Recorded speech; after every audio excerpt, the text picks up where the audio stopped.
Hey, everybody, and welcome to Boss Talks. This is another great show we have you today. We've had a few weeks off, but we're back for episode 145. Joseph Nagle is the guest today. He is with Pando Electric and is the head of strategy with them. They're actually a partner of ours at Community Boss, Parking Boss. We have integrated with their EV chargers, and they're a great choice for the multifamily industry. So, if you have any questions about that, he'll be happy to answer them. But today we're going to talk about just his journey, his professional journey, and his interests in life, whether that's travel, investing in startups, and all that. But it's going to be interesting because the startup world, as you might think, is filled with AI and all things servers and server farms and all the things that fuel the AI explosion that's happening across the world right now. So definitely an interesting topic. I personally think about it all the time. I don't know about you. If you're not, you probably will now. So you're welcome. But before we get there, I'm your host, Evan Happel. With Community Boss. We have some great solutions for you when it comes to parking, amenities, and mapping. So if you need to manage those physical spaces of your community, reach out to me and we can answer those questions, generate some revenue, and make it a better and more fair place to live for your residents. A better resident experience, as we all want to achieve. So reach out to me and we'll make that meeting happen. But today, again, it's Joseph Nagle with Pando Electric. And he is coming to the show through his song of choice, which is In Cold Blood, Alt J. I don't know this one, so I really want to know.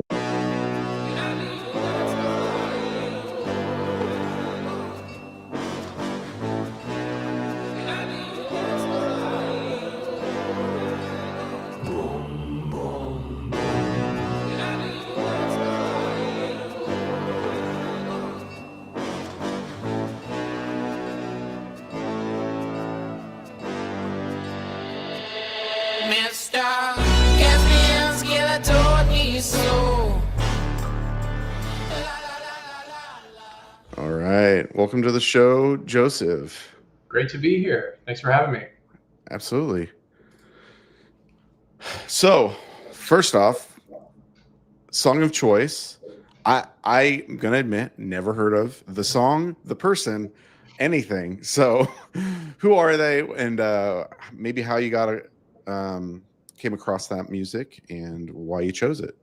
Absolutely. So I went to an Alt J concert and I really enjoyed the music with a friend of mine many years ago. That particular song is a remix of one of their more popular songs. And when you ask me for like hype music, that is 100% my like hype up, like that low tone. It feels bold and grandiose. I feel like, we were talking a little bit and I was like, it reminds me of, like professional wrestlers. And music, just pop through that curtain and be ready to go. So that's why I picked it. Nice. No, I love it. Well, thank you. It definitely is one to get you up and going, whether it's for a workout, maybe it's something you're listening to while you're working away at something for work. But for sure, we would definitely do that. And if you're interested, it is on our Boss Talks playlist. So if you go to the Boss Talks channel on YouTube, it is there under playlists, and we are up to like 63 songs so far with all the guests that I've had since starting to do that. So definitely check that out. You'll have plenty of music to get through your workday, that's for sure. So, all right, Joseph, I do have two more questions before we get into the thick of your interests and topics. The next question is around the topic of parking, and really want to get your take on the topic of parking, whether that's a story, an opinion, a reaction, whatever that might be around the topic of parking. I hate parking. Yeah, so I've lived in like pretty big cities now for about 15 years. And I mean, for a lot of people, parking is like the bane of their existence. You have to, like in San Francisco, unless you live at a building that has, dedicated parking for you, parking on the street here is really nightmarish, and not Yeah. only being able to find a space, but the, street sweeping and the cleaning are always kind of a little bit confusing. And then of course the city is very much on top of, if you're 1 minute over in a zone, you'll have a ticket. So I've always had issues with parking in the cities. That's actually why I don't own a car anymore. It's just easier to not have one unless you have like a dedicated space. And then more for the electric vehicle, space that I'm in, you definitely want to have a charger like where you're parking your car. And again, like if you don't have a dedicated spot, it's unlikely that you'll have a dedicated charger, and that really causes like a secondary issue. So for me, parking has always been a bit of a pain, simply because of where I'm living. It's just not a great situation to try to find parking here in San Francisco. Yeah. When they go immediately to finding you or towing your car or booting you or whatever, it's definitely a pain. Parking in cities is not my favorite. I've gotten tickets and things, and I'm trying to obey the rules and I get tickets and stuff. So it's just super annoying when you're doing that and you're like, come on. Well, I mean, some of them are really, really out. Like here in San Francisco, I did get wasn't my car. I have a little like Vespa scooter that I get around on sometimes. It's electric, for obvious reasons. But I parked in a zone that looked like there was actually like 3 parking signs. Yeah. And I only saw 2 of them. And both of those signs said, hey, it's totally fine to park here. And the third sign was really small and down, like on a tiny little pedestal, basically saying, oh, there's no parking here anytime whatsoever. And so my scooter got towed out of there. And I was like, well, what's the point of the other 2 saying that, oh, only 4 hours, these 4 hours in the front you can't park, and these 4 hours you can only load. And then after 6 p.m., it didn't have anything. I was like, oh, cool, it's after 6, I'm good to go. And then there was another smaller sign that said no parking anytime. I'm like, why don't you just go with that sign? That's some more ridiculous. Yeah, no, they do almost feels intentional, make it confusing. And it's like, no, it needs to be straightforward. Signage needs to be clear, needs to be easy to do, not take forever. I remember I was trying to go to a thing last winter, and it was pouring rain, and I was having to do this on my phone, scan the QR code and enter the information. And then I thought it went through, but I think because my screen was wet, it wasn't submitting.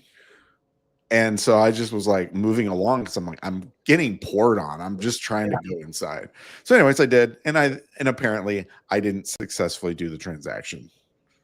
Did you get a ticket? Oh, sure. For sure I did. I don't know how they do it. They are on it for the ticket. Yeah. One thing the government's crazy efficient at. Oh, yeah. Really good at collecting parking money. Who knew? All right. Well, and then next question, when it comes to your caffeinated beverage of choice, what is your go-to? I'm a very basic man, so it is coffee all day, every day for me. Coffee all day, every day. All right. Beautiful. Well, we do have some coffee. I don't think you've experienced it yet, so I will send you some of that. Oh, lovely. Would love to have that. Yeah. It's called our Boss Blend, and it is something Joel picked out personally. So all right. We have, being in the Northwest, we definitely have a coffee. I feel like almost everybody that has worked for our company in some way has worked in the coffee industry at a coffee shop or something. It's kind of funny, actually. I mean, you're in the spot, right? Like that's where, Starbucks got its start. That's right. For sure. All right. Well, thank you for answering the question. Now we're going to get into you a little more and your background, your backstory, and where you are now. So, Joseph, what is it that, where'd you start out when it comes to your professional background? Yeah, so I was a bit of a late bloomer in terms of my career. When I graduated, I floated between different kinds of jobs. I took an internship at Nokia when I was 27 years old, out here in the Bay Area. And that's how I got my foot in the door for tech. Like I've always loved technology. I used to have my mom take me to Best Buy every weekend just so I could go look at all the new tech and play with it. And so like for me, I was like a kid in a candy store out here, getting to, especially with Nokia and all the phones and all the stuff that I had access to. And then eventually, Nokia was acquired by Microsoft. The devices and services was bought by Microsoft. I went over there for a bit, and I really became kind of a little bit disillusioned with corporate life. It just got, it was very political, and I really just wanted to build cool things and make stuff. And that's when I joined a company called EverCharge. I was a first hire there. It was an early stage EV charging startup about 10 years ago. And, we kind of came up and struggled, and we were trying to solve the problem that Pando is solving today, which is EV charging at multifamily housing. Obviously, we did not solve that. Lucky for us, we were able to pivot into fleet vehicle charging, and eventually we were acquired. And that's really how I got my start out here in the Bay Area, and why I love it here so much. Yeah, nice. So early on, what was your role? Was it in more of a sales capacity, or were you doing other forms of work within the space?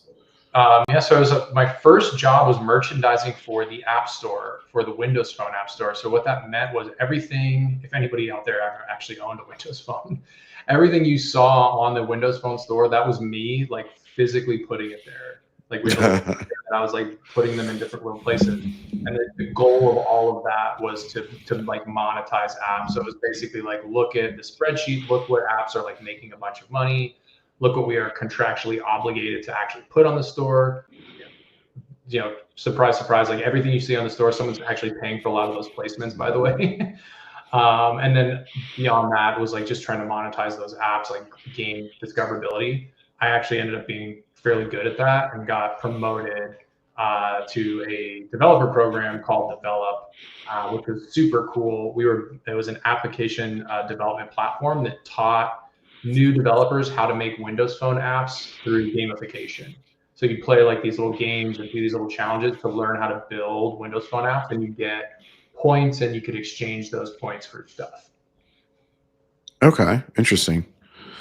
And then you got into the EV space. What have you learned about the EV world? I personally just got my first electric vehicle and have personally learned a lot about what it means to charge your vehicle, like how long does it take, how often do you need to charge, all the things. So how did you get into, I guess, or get into it with Pando, and why do you think that Pando's solution is kind of different? Like what is different about it compared to other options out there? Yeah, so my like obsession with EVs kind of started in college. I watched a documentary called Who Killed the Electric Car about the GM EV1 and how, we were already building out EVs like a decade before Tesla came around.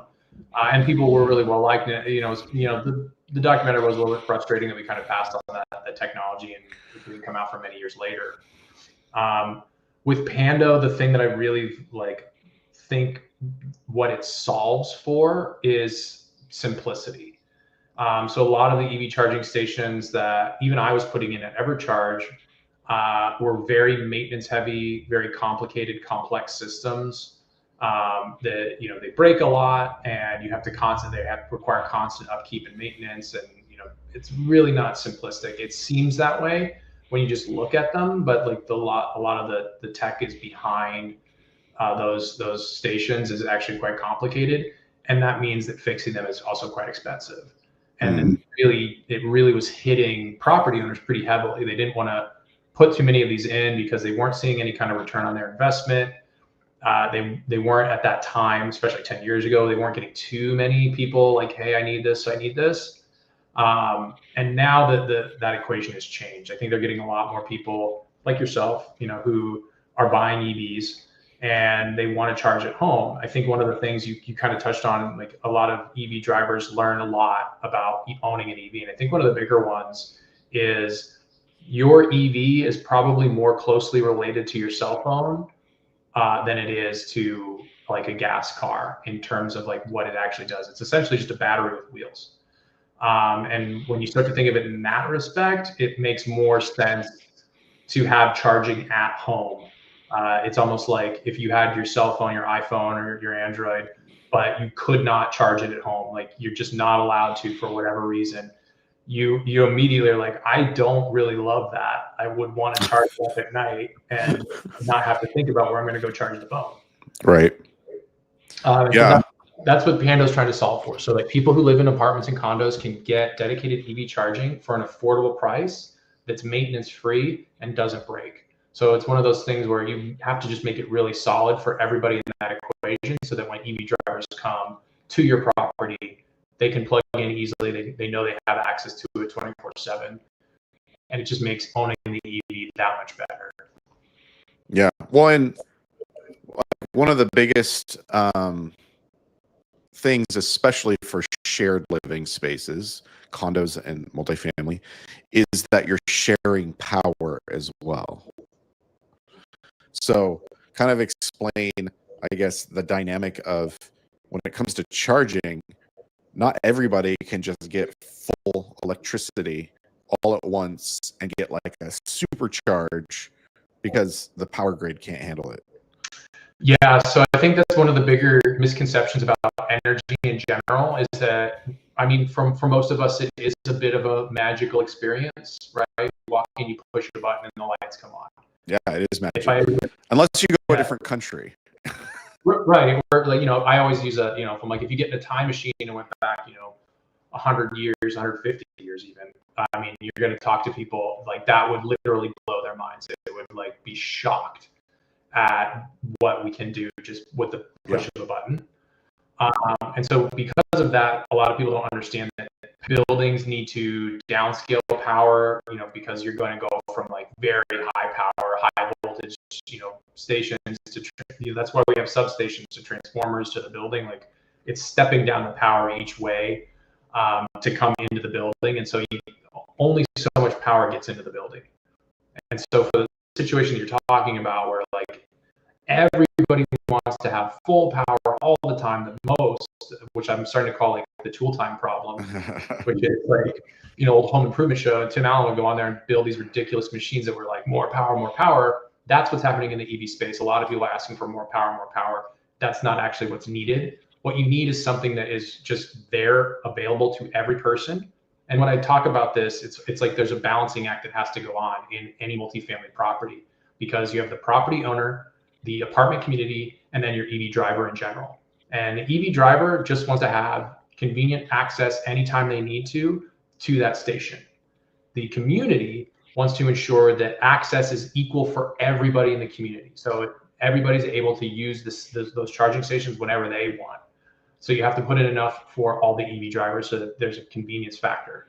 And then the last one is the property owner. And weirdly enough, they often get forgotten, which is they want something that's really hassle-free and again, like isn't breaking, isn't causing any issues, and is affordable to them. And that's one of the things that I think the EV industry in general has failed at, is bringing property owners something that's affordable and maintenance-free. And that's why like I joined Pando. When I saw the Pando smart outlet, my light bulb went off and I was like, oh man, like this is exactly what property owners have been asking for. They just could not articulate exactly this. But when I saw it, I was like, that's it. That is exactly what they want.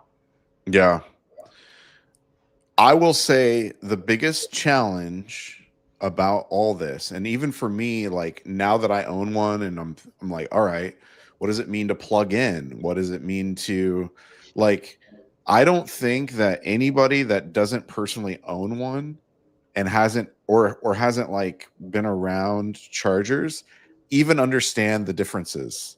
Like I think that's probably your guys' biggest hurdle is to explain that there are differences. Like, I mean, yeah, and the industry has not done a good job of educating people. Like, there's a reason it's taken so long to like get kind of scale in the EV world, and it's because the industry has done a really poor job of like educating people on what they need and what they don't. right. Like, for example, the levels of charging are really, they seem simplistic. There's 3 levels of charging. You're like, oh, simple. And I'm saying level 1 is like your normal wall outlet that you'd find in your home. Mm-hmm. Level 2 has a massive range and a bunch of crazy plug types. So it's like goes from 3.6 kilowatt hour all the way up to 22, which is, if you know anything about energy, is a huge gap. And that's all considered level 2. And most vehicles, and that's AC power, and most vehicles can't accept more than like 11 kilowatts on the AC side. So if you put in a 22, most of the vehicles can't even accept that. So you're looking at already like, this is just simple stuff that I'm rattling off the top of my head that's starting to already get pretty complicated. Right. And then you go on to level 3, which is DC fast, which is also known as superchargers. And those have a pretty big range of 50 kilowatt hour all the way up to like 600 now. And again, I don't think there's a single vehicle on the road that can handle 600 kilowatts of DC power just being dumped into it. And so it's like there's all these really weird nuances and confusing points that people fall into, which I get. And generally speaking, what we're trying to do is make it just so simple. Like it's a standard level 2 station. It's a dryer plug. It's 240 volt. You've seen these before. So you're familiar with it, right? Like, so we're trying to replicate like the level 1 experience where it's like, I know what a level 1 outlet looks like and I know how to plug into it and I know what kind of plug will fit into it. The dryer plugs, everybody has seen them. You plug your clothes dryer into them at home. And so you're probably a little bit more familiarized with that than like some of the other crazy plug types. And then that's all you really need. You will see that even level 1 charging is something that will give you day-to-day driving ranges back. But a level 2 will absolutely cover any kind of day-to-day, even maybe your weekly charging needs will be handled by a level 2 charger. And that's really all you need to know. Yeah. I mean, that's what I've learned is I don't drive a lot. I have not installed any kind of outlet. I'm only using a level 1 at the moment.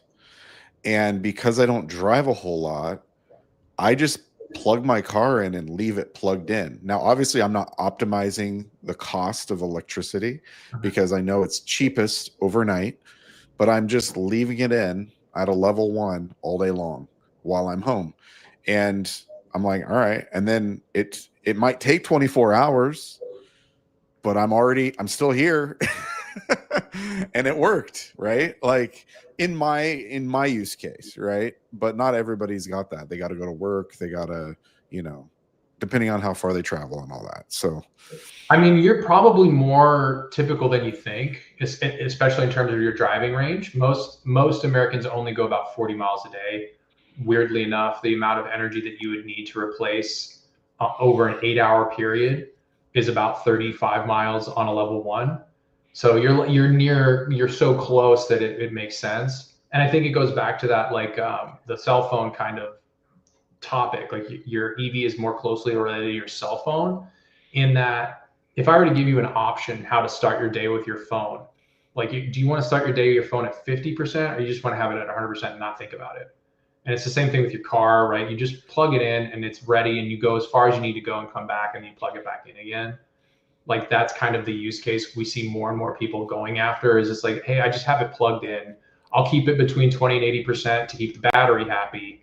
right. More or less, I'll just keep it plugged in most of the time and it'll be fine. Yeah. And that's the other thing I didn't realize is you don't want to fully charge your car anyways, and you don't want to fully deplete it either way, because in both cases, it hurts the battery life. So you want to keep it above 20%, I believe, and not charge it really beyond 80 unless you're going to go on a long trip and on occasion you do that. But beyond that, you really shouldn't go beyond 80. I mean, that's the same for even your computer. I just noticed that the computer on its own does that, right? Like it will stop charging at 80% on purpose because it knows that it's going to deplete the battery life. Yeah, I mean, your phone does it as well. It's one of those things where people think they need more than they do. It's okay to do it occasionally. Like if you did it every once in a while, even every weekend, it'd be fine. You just don't want to do it all the time. And the really big benefit because of that, you're like, it sounds negative the way we positioned it, but it's actually a huge positive.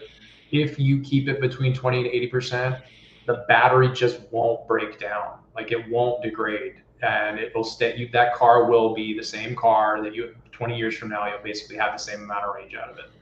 Yeah, which is wild. Yeah. And at the end of the day, I think it's the thing where I think most people think, oh, I need a full battery all the time but it's like, when are you driving 300 miles? And if you had a car that had a gas tank, you didn't keep it full all the time. Like, That is 100% true. But I'll say that I always run into people who like want to, I'm the edge case and I do drive 300 miles in a day and I need all this. And I'm like, that's fine. I'm like, then go get a gas car. I'm like, I'm not stopping you from doing it. Right. The great majority of people to say that, oh, EV won't work for me, that's just not true. Yeah. I mean, we had a hybrid right before this. And honestly, for the person that drives a lot, that's the best. Oh, yeah. Because you don't plug in, you don't use as much gas, and your range is way longer than, your typical gas car or even your EV. So it's really the best of both worlds, I think. We just needed a bigger car. So I was like, all right, well, we're going to get EV. No, and I'm all for it. I think hybrids probably in the US are like a more preferable solution in general because of the large distances that are, we have to traverse to get one city to another, especially out here out west, right? Yeah. Like just driving down to LA, that's it's an 8-hour drive. Like I need to stop for gas. I'd rather just stop for gas for 5 minutes rather than 30 to 45 minutes to fill up my battery. Like it is a bit of a difference. Yeah. I mean, I had a mid-size SUV that got I could go 500 miles. That's really far. Yeah. It's not nothing like where like, you're like, oh, that's a significant distance that you've driven on a highway. They're really solid vehicles too. It's a good solution, I think. Yeah. So there's options, people. And you can still plug them in. Like that's the other cool thing about the hybrid. Yeah. You can plug them in and just run on electricity for your, city driving, right? Yeah. You can get the plug-in kind. Mine was not, but if you do, totally can just do your round the town 5-mile radius driving, which is most of us. Mm-hmm. And you'd be fine. You probably wouldn't even touch your gas. I know plenty of people who bought plug-in hybrids that have about a 30-mile range on the electric battery. Mm-hmm. They have never once used the gas generator. Yeah, until they go on a long trip, and then it's like, oh, well, you can go for a really far distance on that now. So I think the plug-in EV hybrid is pretty good option for sure for those probably challenging environments as well. Well, thanks for giving your 2 cents. The last thing I wanted to touch on is what's the outlying difference between a Pando charger and a regular charger? Like help paint the picture as to what the difference is. Yeah, you will see visually there's a massive difference. So your standard typical EV charging station will look similar-ish to what you would assume like a gas station would look like. Box on the wall, long cable coming out of it with a connector on the end that plugs into your vehicle, and it's all physically attached together. Pando's device looks exactly like what it is, which is an outlet. So it's a standard NEMA 1450 outlet. And what you do with that as an EV driver is most EVs sold today either come with a level 2 mobile charging cable, or you can purchase one at the point of sale or even online on Amazon, you can get them. The NEMA 1450 is the most common plug type for mobile chargers. So you take that cable that's in your frunk, you take it out of your vehicle and you just plug it into the outlet, and then you plug the other end into the vehicle. And the big benefit of doing it like that is maintenance. That cable that's physically attached to the traditional systems will break on average every 1 to 3 years without fail. Like I'm not making this up. It was bankrupting EverCharge because we were providing the cable replacements for free and we didn't realize how much they broke, and it was killing our company. And so this is basically taking that burden off of the property owner. Now, if you're an EV driver and you're saying, well, I don't want my cable breaking, the funny things happen when you as the owner own something versus you have access to something that's not yours. Right. You take a little bit better care of it. You make sure that it doesn't break. You treat it a little bit nicer, because the main thing that breaks on the cable isn't it like has some sort of issue. It's that people take poor care of them. They don't put it back in the holster. They don't hang it up correctly. It falls on the ground. It gets stepped on or run over, and then it's broken. And that's, I would say, 95% of the maintenance like repairs that I've had to do for any of the EV charging companies had to do is that. It's somebody dropped it on the ground and stepped on it or ran it over, and that's why it broke. Yeah. Yeah. I mean, I've personally added a, well, first thing, I was a used vehicle, given a charging cable, but it was a charging cable for a Tesla, not for a Kia, the other type of charging cable. But so I had to buy an adapter. It works, but I had to buy an adapter. That's fine. But then what I bought was a something to hang the cord from on the side of my garage, and it has a spot where I can put the end of the cable into, and it clips into it instead of just dangling, and can so it's less likely to get damaged because it's actually like holstered basically. So I have it like that. And then the cable, per your recommendation, I don't let the garage clamp down on the cable. I actually put pieces of wood on either side of it so that it's not smashing the cable. Very good. Yeah. A lot of little weird things like that where you just don't want to like damage the cable itself. The other one that I would recommend to a lot of people, so our device is engineered to like let you plug in and unplug a lot. It's also designed to have like a lot of downforce pulling down on the outlet itself. And the reason we did that is there's connectors inside the outlet, on every outlet, that clamp down on the 2 prongs or the 3 prongs and go into the outlet to hold it in place. That's how you get your connection, and that's how energy flows through it. Over time, they wear down. And if you don't have an industrial style plug type, they're probably not designed to be just unplugged and replugged over and over and over again. Or they're also not designed to have something just like pulling down on them. It'll wear the connectors down really fast. And I guarantee that everybody listening to this will have had an experience with that. If you go to like airports, you'll notice like a lot of the wall connectors, if they don't have them in the seats yet, a lot of the like wall connectors that are just basically available for free usage within the airport have really bad connectors. Like you put it in there and it's like it slides in too easy, and it's like it feels like it's jiggling around in there. Yeah, the connectors are like completely worn out, and it's like they're just not almost non-usable at that point. Right. No, yeah, very true. I've been leaving mine plugged in. I don't know if that's any better or worse, but you'll probably be all right. I mean, it's at some point you want to probably make a switch over to an industrial plug. You can go get them from Home Depot. You just need to make sure that they're industrial style, and they have just really powerful downforce clamps. But I would bet you probably have some years. You will notice it'll get to a point where it starts to feel like it's not like firmly in the socket anymore, and that's when you need to. Yeah. Eventually, I'll probably need the more to get to it to be a level 2. We might end up driving more. Yeah. All right. Well, thanks for giving us kind of a download of what's going on in the EV space and like your role and what's different about Pando.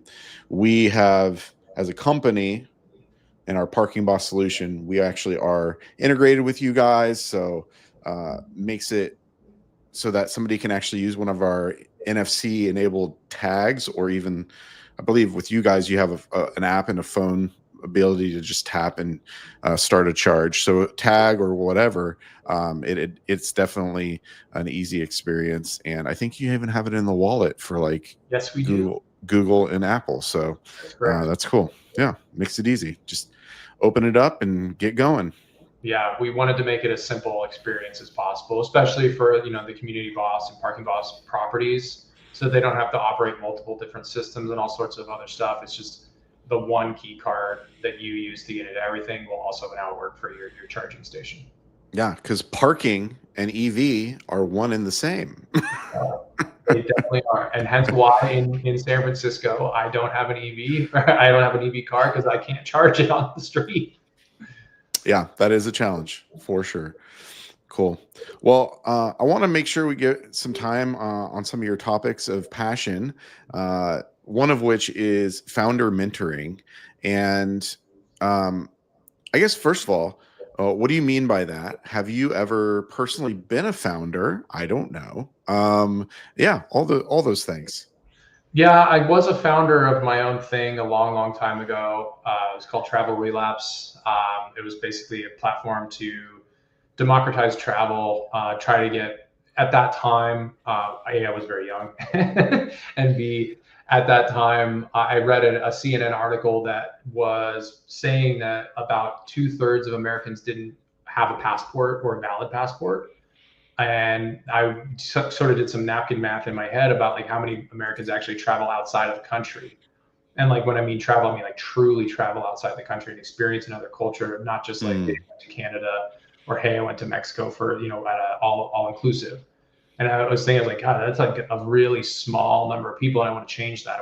I want people to go out and see the world and experience other cultures. And I think people are to do that now. I think that's changed quite a bit. But that didn't work out. Obviously, I didn't think about a lot of things that you need to be thinking about as a founder. But I learned a lot more as a first hire. I think the biggest thing I learned is that I think some things you have to do as a self-assessment, and I am not I'm not a founder at my core. But a lot of what I do in terms of mentoring is helping you navigate young founders through some of the minefields that I know exist. Like how do you pitch to a VC firm? Like what are they actually looking for? What do you need to say? What slides do you need to have? There's like a basic template that is like Guy Kawasaki's template is more or less used for a lot of the founders, like how to go and pitch to a VC. But a lot of that's changing, and I think a lot of it's more based around like what do they really care about, like. And a lot of what I tell them, like honestly, when you're dealing with a VC in that particular instance, is the venture firm cares about one thing and one thing only: how are they going to get their money back, and how are they going to get back at a big scale? And so if you can't tell that story, or if you can't show them a path, or if they can't think of it on their own, they don't see it, then you're not going to get the investment. So it's a lot of stuff like that. A lot of stuff around like how you position yourself, like how do you grow a small scale startup without any money, like how do you bootstrap marketing? Oftentimes marketing is very expensive. So there's ways to do marketing now, especially with social media, for free, but you have to know some like tips and tricks to get like stuff off the ground, and really just help people figure out like how to get to, go from 0 to 1, basically. That's what what I help them do. And it's just like a passion project. Like it's not like a thing I charge for. I take zero equity in these companies. I'm just there to help. Because I feel like, in my own personal career, if I had someone just giving me free advice that was good, I would have appreciated quite a bit of it. So Yeah. that's what I'm trying to do. Yeah. And I'm sure at some point it ends up being a benefit to you, whether that's through relationship building, networking, whatever it is.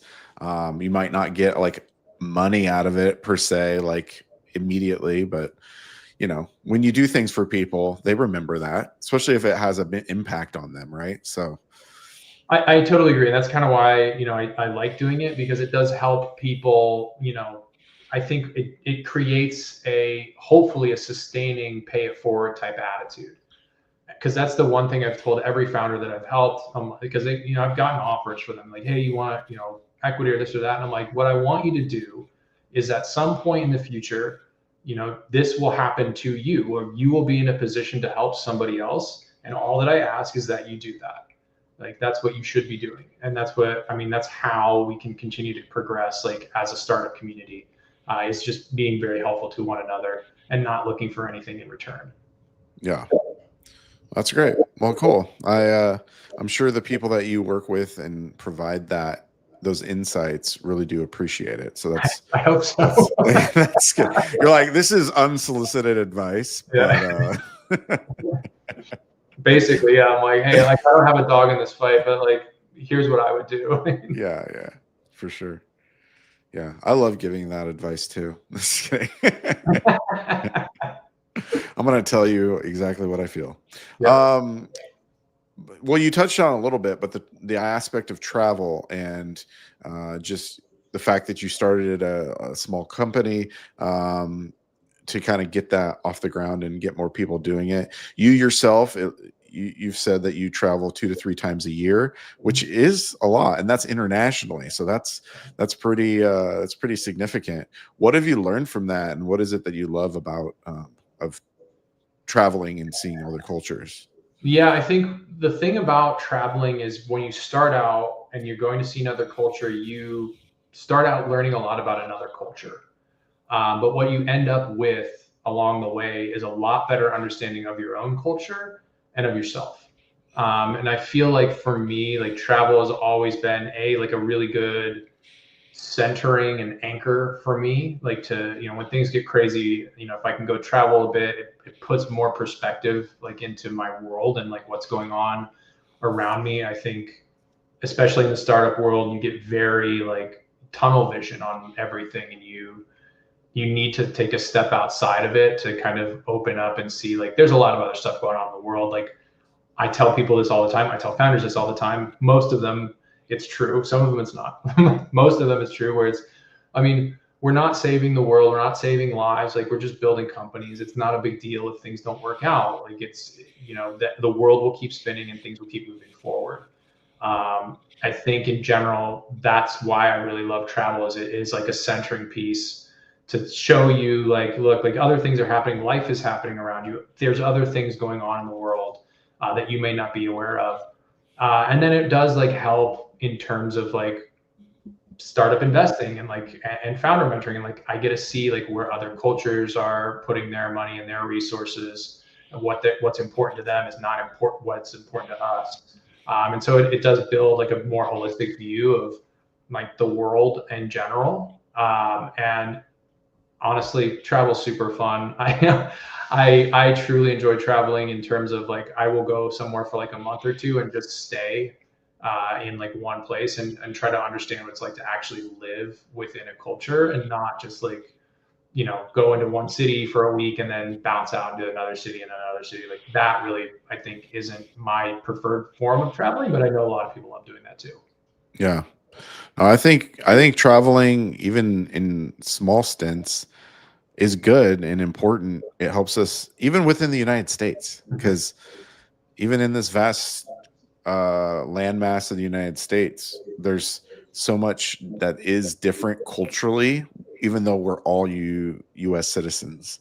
So it's like super important for us to like get outside our bubble and realize that we're different, but we're humans. And I think honestly that is the biggest thing where it's like you do, especially like international travel, but even like local travel within the United States, domestically, you learn like for the most part, everybody wants the same stuff and everybody's more or less the same.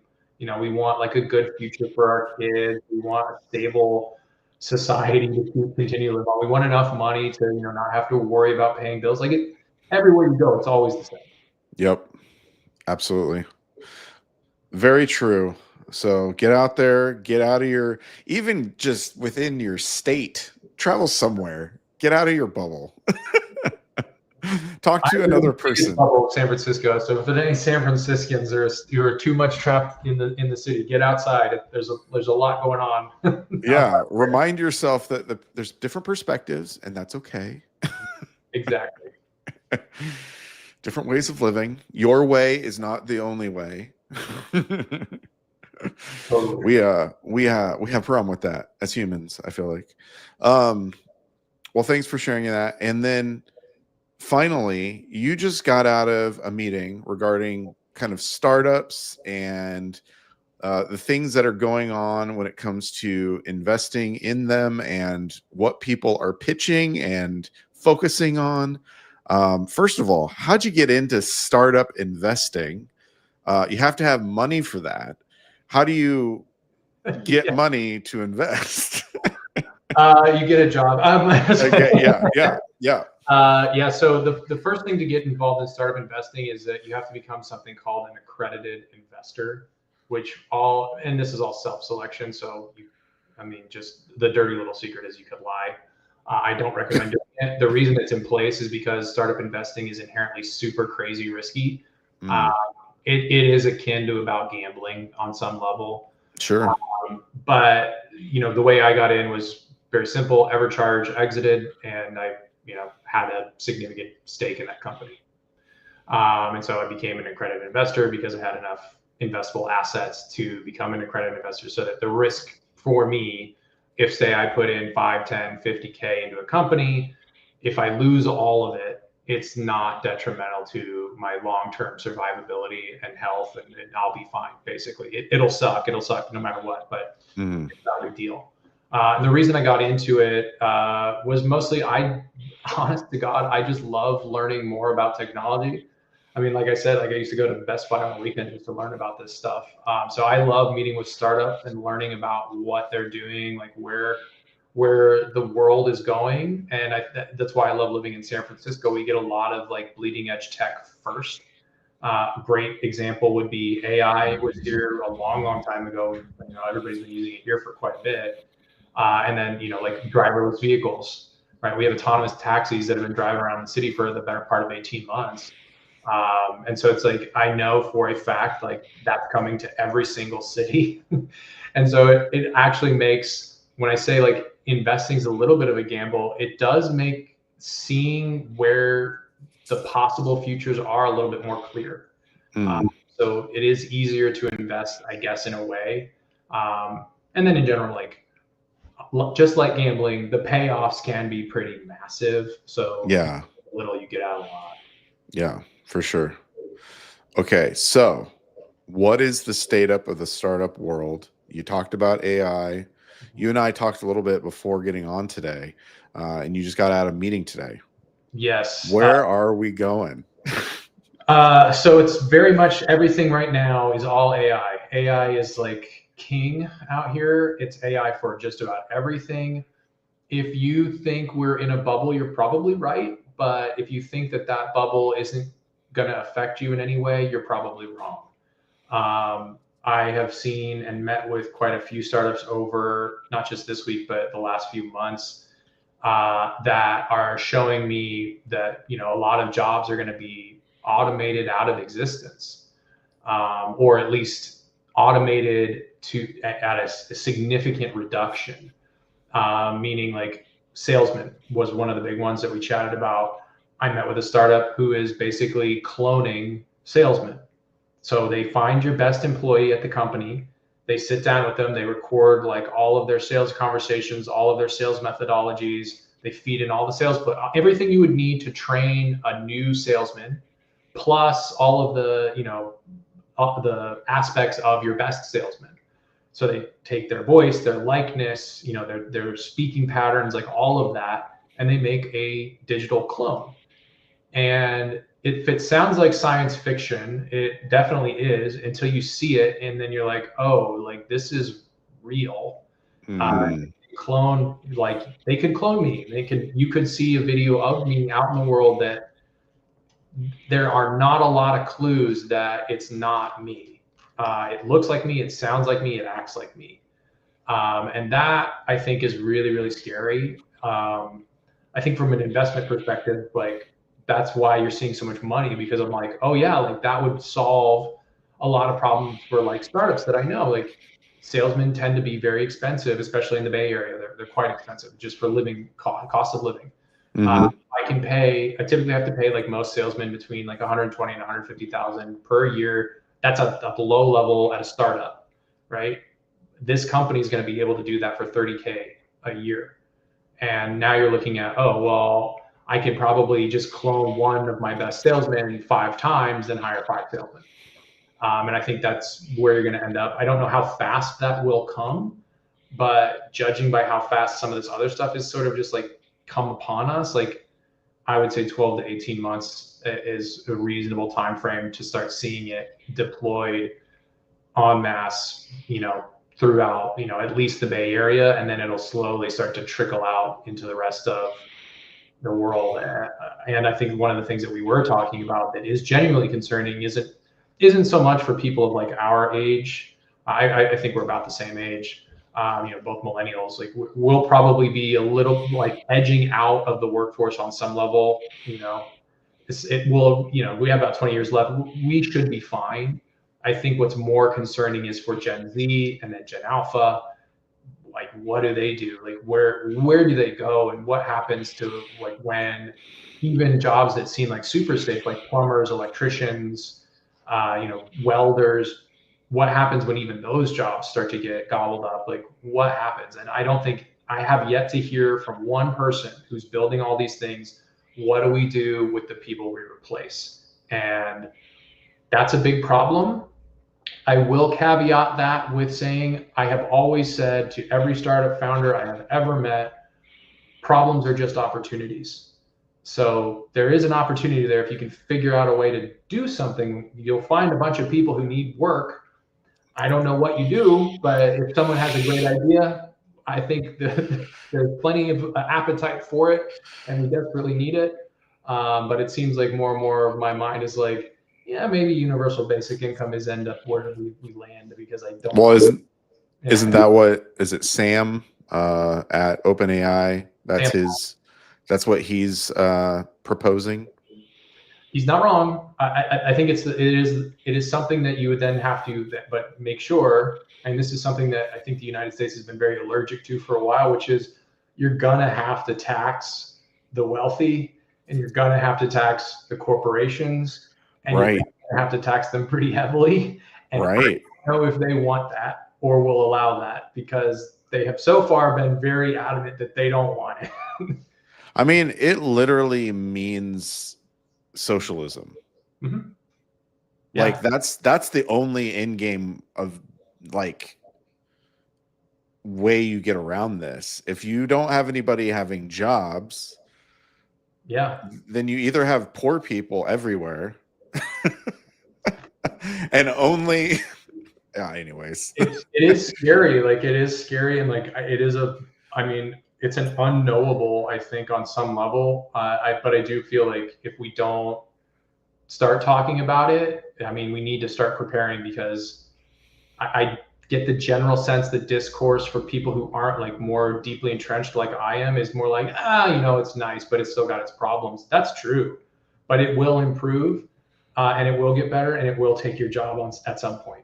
Yeah, and this is all happening very fast. Yes. Let's just be clear. This has only been things have been happening in the background AI-wise well beyond what we've been exposed to. But what we've been exposed to since being exposed, what's it been, 2 years? Yeah. That you've nailed it, I think, because I had this conversation yesterday with somebody. I was like, 18 to 24 months ago, like AI was a bit of a novelty, right? It was like, oh, this is kind of fun. Like it does these things, but you're like, it's really not ready. And now I use it every single day, and it's very, very useful. I get that there's a lot of people who generate AI slop. That does happen. But I use it, and I use it successfully. I use it productively. And if I'm doing it, that means other people are doing it. And so it's like, it's only where are we going to be in another 24 months is actually maybe the thing that we should be looking at. Right. Exactly. Well, stop thinking about it. I'm just kidding. Just let it happen. But yeah, no, it's gosh, it's like so fast, upskilling, reskilling, changing occupations. I don't know. Like, what are we in for? That's the question. We're in, at least for the next 24 months, of a bombardment of AI agents are going to hit every level of every organization that I can think of. Yeah, it's crazy.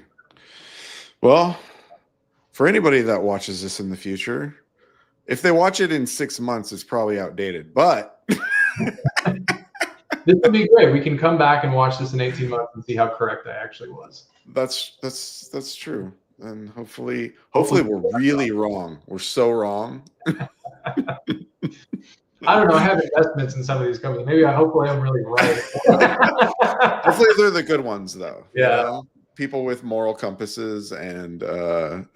I will say, I don't want to be such a doomer, so I will leave it. I can leave it on a more happy note. I did invest in a startup called Gudea.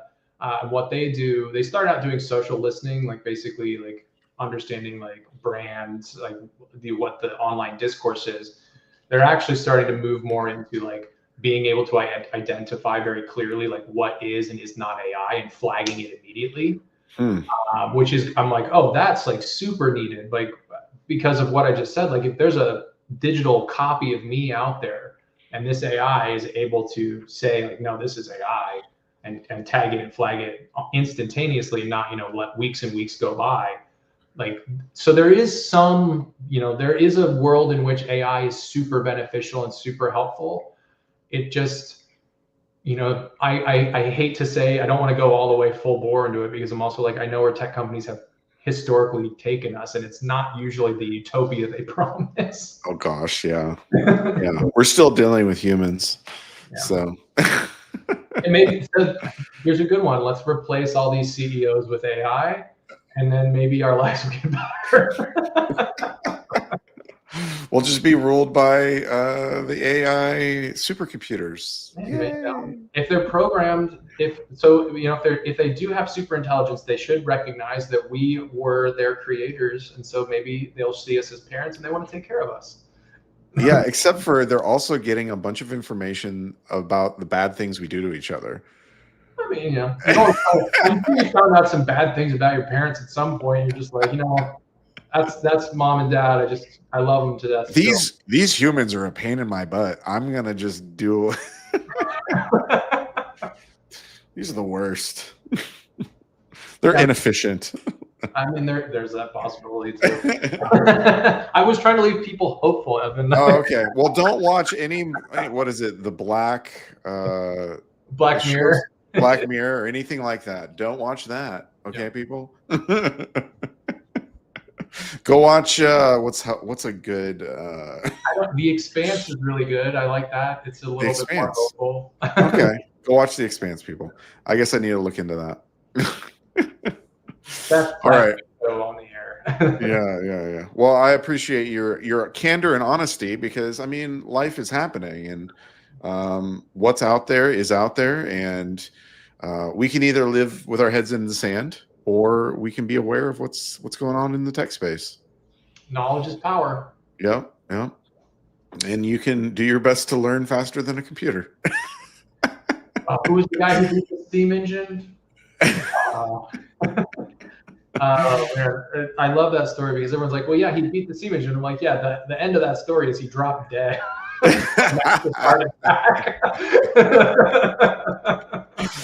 Yeah, he couldn't actually handle it. But anyways. Yeah, he beat it and then died immediately. Yeah. So, that's good. Yeah. Good day, everyone. Treat AI nicely. Maybe it'll be nice back, I guess.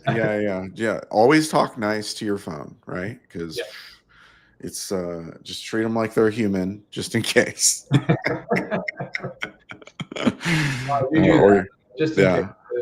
No, there's a lot of people using their chat GPTs and stuff for some wild stuff, their counselor and things like that. I'm always surprised, but to hear that, but not surprised, I guess.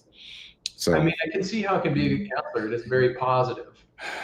Yeah, as long as it. Yeah. Anyways, that's a whole nother rabbit hole. And be careful, people. I wouldn't necessarily do that. But I really appreciate you taking the time, jump on with me, Joseph, and look forward to continuing getting to know each other and working together with our two companies and things, and figuring out how to get more people parking in harmony and getting electrified at the same time. And hey, there's no AI involved in parking at this time. So There isn't really. I mean, other than maybe some automation here and there, but yeah, we're still humans. That's true. But just like Joseph jumped on and joined me on Boss Talks, you too can. So if you have something to share with my audience, whether that's a story to tell or your experiences to share and passions, I'd love to have you. So reach out to me and we'll make it happen. But today it's been Boss Talks 145, and we'll see you next time.